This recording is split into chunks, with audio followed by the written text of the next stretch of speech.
What do you consider your biggest accomplishment so far as sheriff? Well, my biggest accomplishment so far as sheriff is crime is down 16%. We have engaged this community like no other sheriff prior to. We've had a great record on the water, no deaths, no critical injuries, and we are taking fentanyl off the streets and out of our schools. We got record seizures, so there's several of them that I'm very proud of. Yeah, fentanyl in particular, what's been the biggest key to, and we still have a lot of ways to go, obviously, with the battle of the fentanyl. Talk a little bit about the things that you have done and what we can do better in the future. Right. So fentanyl is the biggest problem facing Kootenai County law enforcement and certainly the sheriff's office. We believe in a education, rehabilitation, and enforcement stance. So we get very active in our jail about rehabilitating and recommending services when these people get out of jail. So we are going to continue on that three-prong effort on rehabilitation, enforcement, and education. Let's see. What are your biggest priorities when you're reelected? When I'm reelected, biggest priorities are going to continue our war on fentanyl, substance abuse in general. We have stabilized the sheriff's office in the patrol division. We still have some work to do in the jail division, so we're going to focus on getting our staffing in the jail division up. And we want to focus on a larger volunteer services group. Currently we have 205 volunteers, and we'd like to increase that to 410 the next term.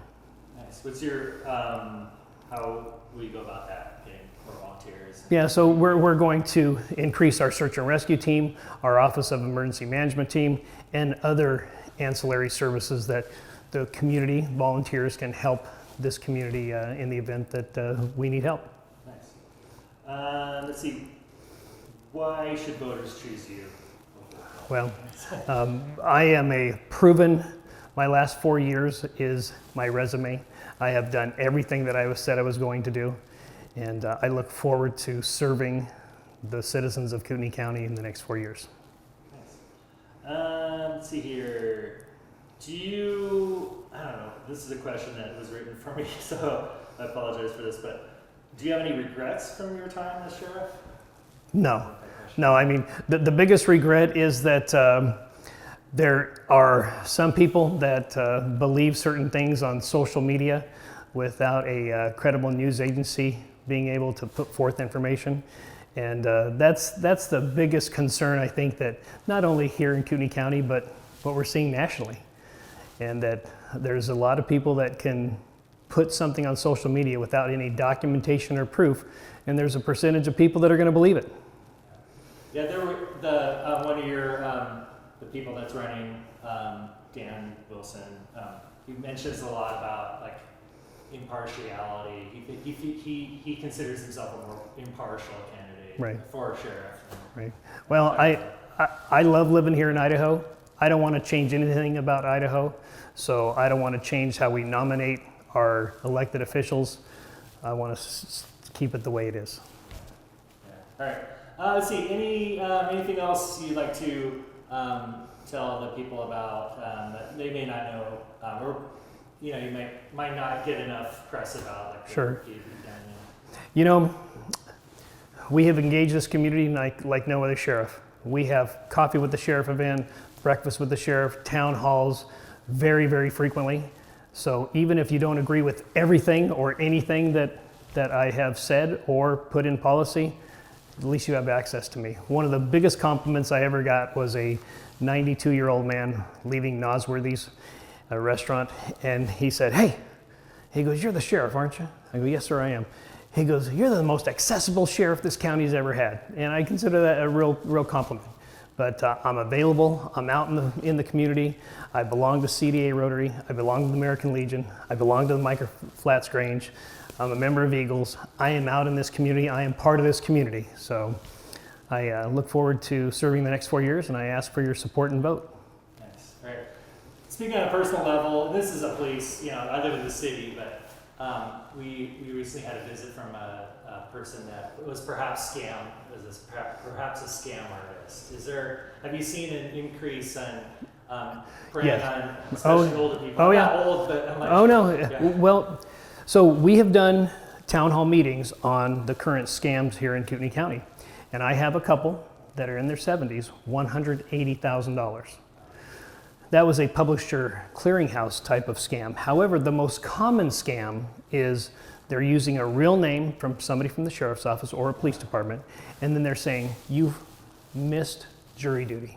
But there's a warrant for your arrest, but we can resolve that right now.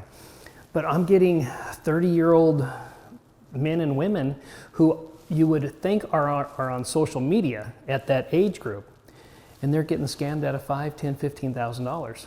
So as much as we put out in the community and in news agencies and social media about the warnings of this, we're just not reaching a crowd. So we will never come to we might come to your home if you have a warrant, but we're never going to call you and say, hey, you can take care of this warrant over the phone. And it's important that we get more people to get that message out to our friends and neighbors that it's a scam. Yeah, and I know, and I've heard, we did a story recently, and then they were actually using names from the sheriff's department. Yeah, too. oh yeah, It's very real names, yeah. Yeah. So, but we did do town halls on that, and we're going to continue that. But the scams are real, and they're only going to get worse. Yeah. So there's only going to be more of them. All right. Anything else you'd like to say just about, as we get closer to the election? Just days away, obviously. Yeah. I'd just like to say that make time out of your day to early vote until Friday, till tomorrow, and then vote at your polling precinct on Tuesday. And I hope I earned your support and your vote in this election. Awesome. Great. Anything else you'd like to say? That's it. Okay. Thank you. Dan Wilson, running for Kootenai County Sheriff. All right. And I have a number of questions. What made you decide to run for sheriff? I saw a lack of leadership in current Sheriff Bob Norris. I saw a lot of whining, complaining, no solutions to his problem other than raising taxes. And I know that the people of this county need true leadership and a sheriff that can see down the road and prepare us for all threats. What's your background? Start with that. I grew up in the Spokane Valley on the original Antone plant homestead, commercial general contractor for 25 years, reserve police officer for 12 years, starting out with the city of Spokane, and then finished my career with the Liberty Lake Police Department. So you've seen a lot over the last 12 years. I have thousands of hours as a single car patrolman, and I put the uniform on and did the work of patrol for thousands of hours over 12 years for my community at no cost. Nice. What are the biggest issues you see facing this county? Well, fentanyl obviously is one of the largest issues that we're facing. It is killing thousands of people across this region and 100,000 in not only the United States in whole, but Washington State leads the nation with fentanyl deaths. The second issue that we're facing from a public safety issue in Kootenai County is regarding 911 in the sheriff's office. The sheriff's department had to go before the county commissioners a couple weeks ago to request $260,000 in retention bonuses to keep the 911 operators that we have. And that's a huge risk to the community if folks can't call 911 and know that they're going to have the proper dispatch resource to them. It's an issue, and we've got to change that culture inside the Kootenai County Sheriff's Office. Yeah, absolutely. What do you think speaking about the fentanyl issue, what do you think we should do to address, especially the fentanyl? Yeah. Well, it's a known fact that the fentanyl is a pipeline into America from Mexico, and until we can close that southern border, we're not going to stop the flow of it right into Kootenai County. We can interdict it as best as we can, but right now it is up to law enforcement to work with the citizens in education. The people have to be the solution at this point, which is to inform their neighbors, their family and friends of the dangers of fentanyl and to help them with the proper resources that we have all over this community for those that are suffering from fentanyl addiction. What would you do differently overall compared to our current sheriff? I would change the culture inside the sheriff's office. Despite the continual pay raises that the current administration has been able to achieve for all of Kootenai County Sheriff's Office, the deputies are still leaving en masse. Between deputies and support staff, we're down over 50 employees total. We know that people do not stay just for money. They stay because of the culture, because they have buy-in, because they have a motivation to be part of a solution. They love to go to work. And until we can change the culture inside the sheriff's office to match the exact kind of morals that this county has, people aren't going to stay. We're down 20 deputies in the jail. It is dangerous right now to be a jailer. We're down 5 patrol deputies. We're down 25 support staff. The culture is rotten and it needs to be changed once and for all. In general, how would you describe the state of the county? I think overall the county is doing very well. We have a lot of people that have fled oppressive states to come to this great paradise of Kootenai County. It's an outstanding community full of great citizens who truly love the traditional American values, helping your neighbor, loving others better than yourself. We are a generous people, but we do need to maintain the rule of law here in order to maintain this kind of lifestyle that we all love. And I believe in the citizens of this community and their ability to band together with a sheriff, that no matter what kind of threats that we face, whether it's a man-made or natural disaster, similar to what we saw in North Carolina, the people here are ready to respond, to be our own first responders, and to protect everybody's rights, regardless of what your ideation is, for liberty for all. Let's see, any other questions do you think, or are there any, that was You're all good. a thing for myself, yeah. What else would you like to mention, like why people should vote for you? I think people are sick and tired of career police officers and politicians maintaining the office of sheriff. In the state of Idaho, anybody can be sheriff. It is supposed to be a representative of the people from among the people. And it is time that a man with not only 12 years of extremely valuable dedication, law enforcement experience, who also has 25 years of proven successful business experience, comes in to bring balance back into the sheriff's office. The administration is completely dysfunctional. In order to maintain the standards that we need for our deputies and the training and the resources, we have to get a handle on the culture of the sheriff's office. We have to get a hold of the administrative portion as well. Look, here's the issue.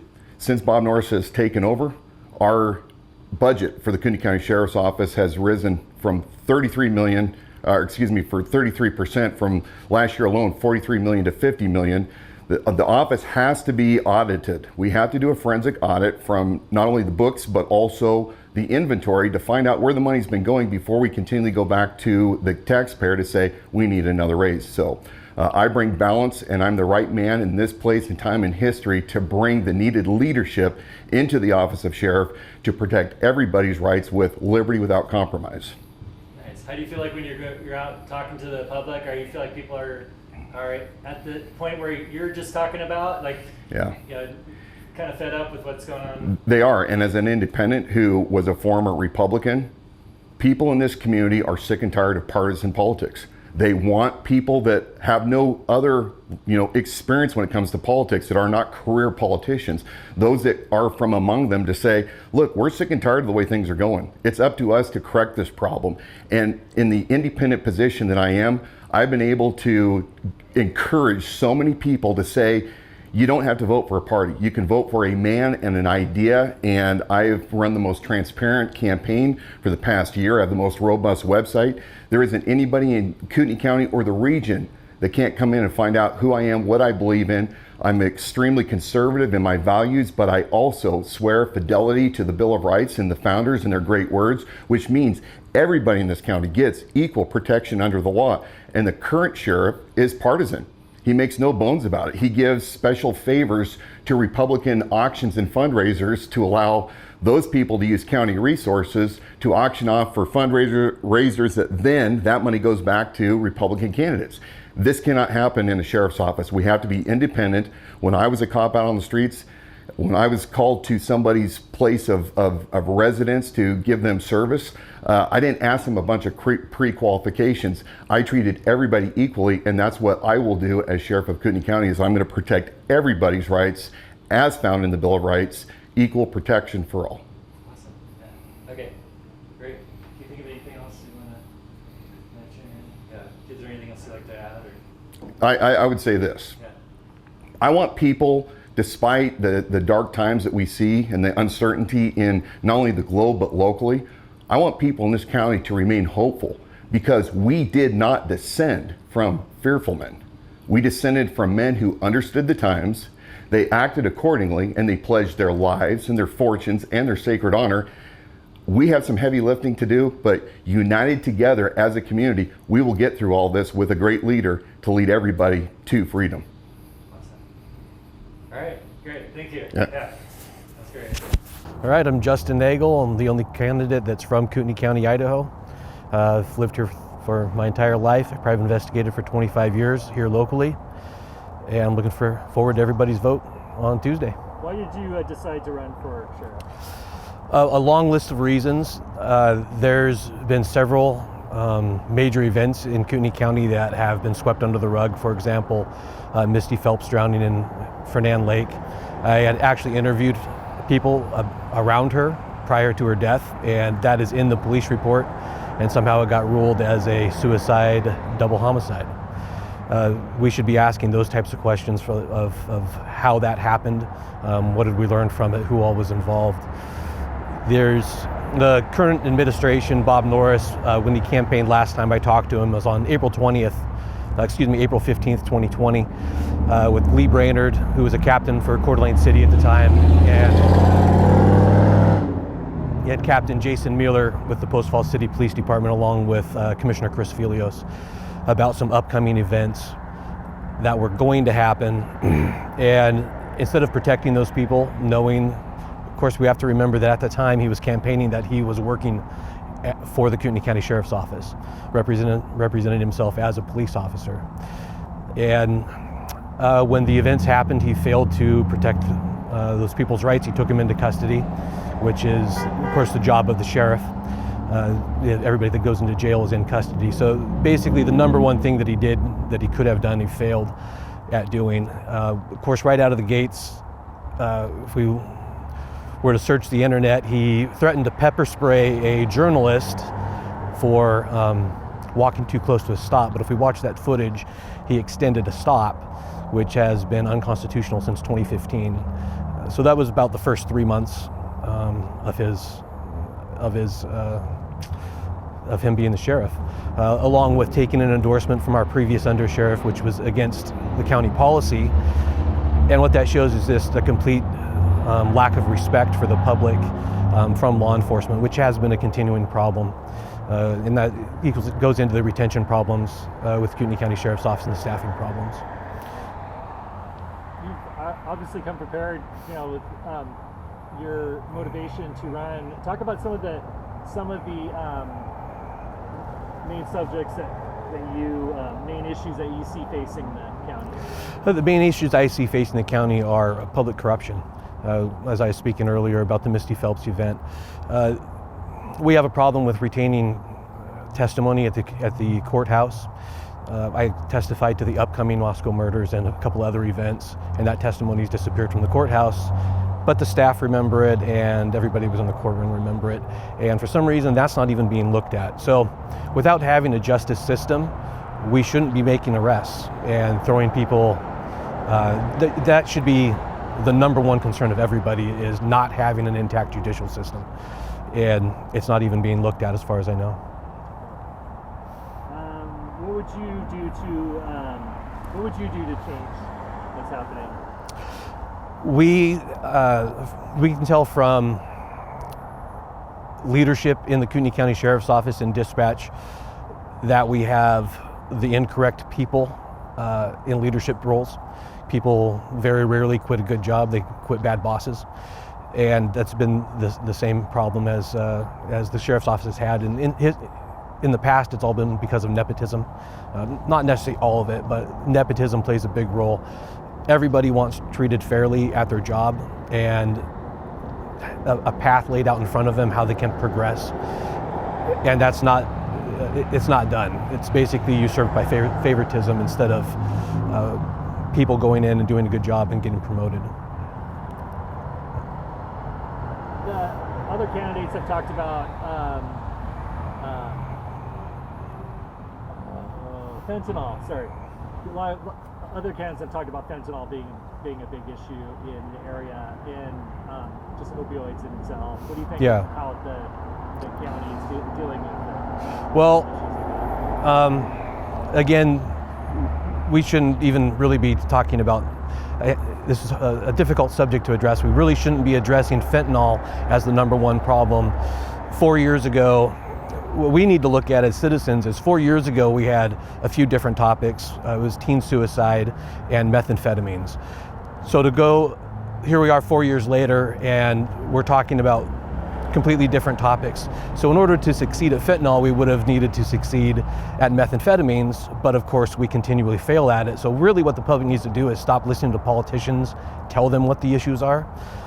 If we're on drug patrol, we're on drug patrol. And the path that historically for 10 or 15 or 20 years in America is that we lose wars on drugs. So anybody can promise you something about fentanyl, but we're going to lose. We don't have a winning plan. So there's a huge problem with the leadership, the other candidates and the current leadership, where we just keep stomping down the same path. And this is something I like to point out to people. If we watch press releases in the news, we never have a major bust of a kingpin. Every time there's an incident, the police put out photos of somebody they arrested that's missing half their teeth and driving a 25-year-old car, and that's it. We never have arrested a kingpin. I can't remember one in the 25 years that I've been here. Those are the things that we should be looking at, because either our local police are failing at building a file to turn into federal government, or the federal agencies are failing. And you need the role of a sheriff, and all of us as citizens is protecting each other. And of course, the founding fathers told us that the number one thing that we need to protect ourselves against is a bad government. And it's definitely here in Kootenai County, and it has been for 25 years.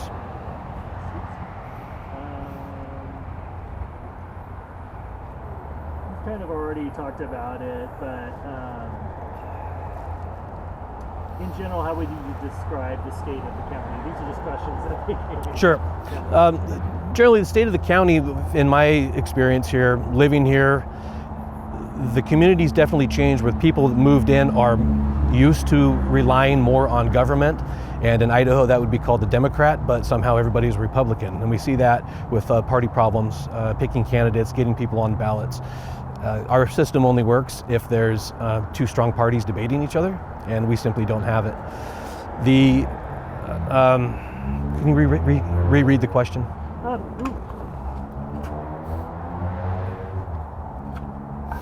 What do you see of the state of the current? The state of the county currently. Yeah, so the state of the county, in my experience, people came forward in the Misty Phelps incident, in the other incidents, the Moscow murders, major headliners that the public should be concerned about.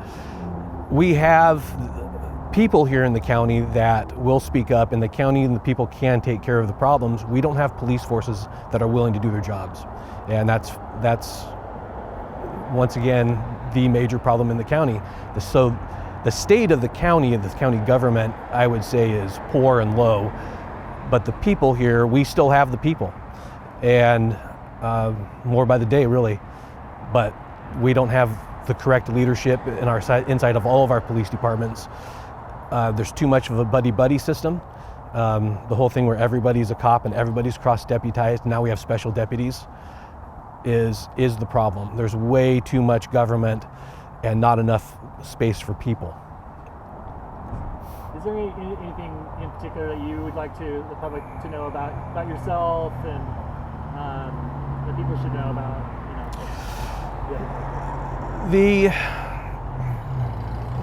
I don't like to talk bad about people, but Bob Norris unfortunately lies about everything he says. We can go back through his public statements.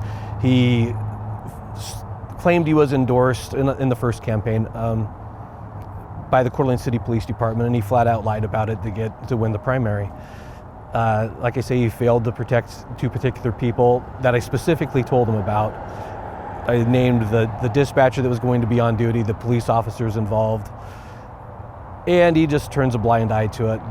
We have another problem with the Idaho State Patrol. Part of what I testified to was that Kyle Fitz, which was a Post Falls police officer, was following around a kid named Cody Bowman.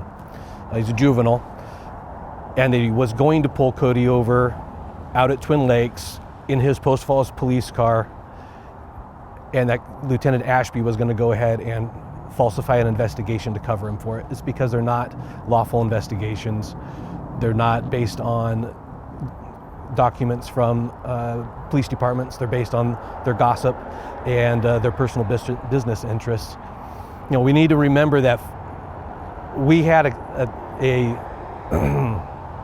captain fired from the sheriff's office for not providing investigative files to the ATF, and I was the person that turned him in. We had explosives trafficking years and years ago, which turned into human trafficking and all the things nobody wants to talk about. Drugs, of course, involved in that. But the time frame that was covered was him, Dan Sumas, because the department changed hands, and government entities are governed by business law. So those files were actually Dan Matos, Dan Sumas, Kim Edmondson, who ran for county sheriff, Ben Wolfingers, and of course how the feds found out was somebody prosecuted on them, so that includes our Barry McHugh, who's now a judge. Nobody's asked another question about him, like where are the files? We paid a settlement out on that, and that is the types of things that law enforcement should be talking about, is not picking on every kid that comes across the border with their pipe. And I'm not for drugs. I personally don't indulge, but it's just not what we should be focusing on. We should have been taken down the head of the snake, as they say, a long time ago, and for some reason it just looks more like Bob took that position over instead of doing his job. All right, anything else you'd like to? I think that's it. I appreciate the time. Thank you very much. Hope that everybody can check out my website, nagelsheriff.com. All right, great. All right. Thank you. Thank you, sir. What made you decide to run for sheriff? Well, I was pushed to move for sheriff, or I might restart that. I decided to run for sheriff because when I looked at all the candidates and I looked at what was happening in my community, I didn't really see any candidates that had the community's best interests in mind and that I believed were the best fit for the job. Yeah, what's your background? Talk a little about yourself. I have a background in film and IT. I'm currently enrolled in college, going to school for information technology, and that's about it. It's not a lot. I'm just full-time employed and going to college all the time. Yeah, Yeah. That's great. What do you think are the biggest issues facing the county? Definitely. I think the biggest core issue that we're facing is trust with the public, especially between law enforcement, and not only law enforcement but the government itself. I believe that restoring that trust is going to be paramount to getting everything else fixed around here. We can't do anything without building back that trust that we've lost. What would you do to restore the trust? Absolutely. Trust is a very hard thing to gain, and it's really easy to lose, so it's a very big struggle. I want to open our department up to accountability and transparency, both financially and in terms of the actions of officers. I want to make information as easily flowing as possible between the Sheriff's Department and the public, whether that be our financial statements or officer reports or use of force reports. All of that, I think, is going to play a big role into building back that level of trust that we've lost. Yeah, awesome. What would you do differently compared to the current sheriff, and what do you think of the state of the current, Sheriff's Department? Right now, we're in a state where our employment rate for deputies is really low. We don't have enough staffing to do the job effectively, and crime is going up, and our budget is ballooning. There's a lot that we can do to change that, and I think a lot of that's going to come from having a younger mindset and also somebody who doesn't have a background in law enforcement. What happens when we elect people who have been career law enforcement officers is we keep perpetuating these ideas and these normals that don't work, and we don't try new things that do, or at least have the potential to work. So we're stuck in this constant stage of just the same thing over and over again, expecting a different result. So I believe that that's what I'm going to I'm bringing to the table is a different perspective. Yeah. Let's see. One of the issues like affecting people is fentanyl and other like opioid. And talk about a little bit about that. Like, how would you help sort of, as much, combat? Yeah. Yeah. I mean, the biggest thing when it comes to any drug is why. Why are people doing it? Most people do drugs because they're not happy in their day-to-day life. If we tackle fentanyl, or we tackle marijuana, or we tackle cocaine, or all these other drugs, they're just going to move to something else. It's not getting to the core issue. We need to focus on why people are doing drugs. Fentanyl is a terrible drug that's killing a lot of people around our country, and it needs to be tackled. But is that going to solve the issue is the big question, and I don't believe it is, because we're not focusing on that. We're focusing on the small drug issue, not the overwhelming social issue around it. Yeah. Talk a bit about the last candidate was Dan Wilson, or is it Dan Wilson we're talking? Dan Wilson, I believe. Yeah. We were talking with him, and he was talking about trying to be less of be a more impartial candidate, like not, because he felt like the current sheriff is very partisan. He is. Politics, especially. Yeah. What do you think about that? I don't think that politics or partisanship needs to play a role in public safety. I don't believe it should, and I believe in being completely impartial. That's part of the reason I've elected to be a completely self-funded candidate, is I don't want any bias or any favoritism, even unconscious bias, with myself. I want to go in here treating everyone the same, and I plan to do that. Awesome. Yeah, you're a great example of somebody that, I think if the sheriff's candidate position is open to anyone, basically. Yeah. Absolutely. And you talked a little bit about why you are running, but I don't know if you have any more you want to say about. Yeah. Yeah. I'm just a candidate who loves this community, and I want the best for it, and I don't believe that our current sheriff or the other candidates are going to be able to do that effectively. And that's why I decided to run, is if you want change in your community, you have to be that change, and I believe that I'm pursuing that here. I just want the best for my community. I want a safe community, and I want this place to prosper.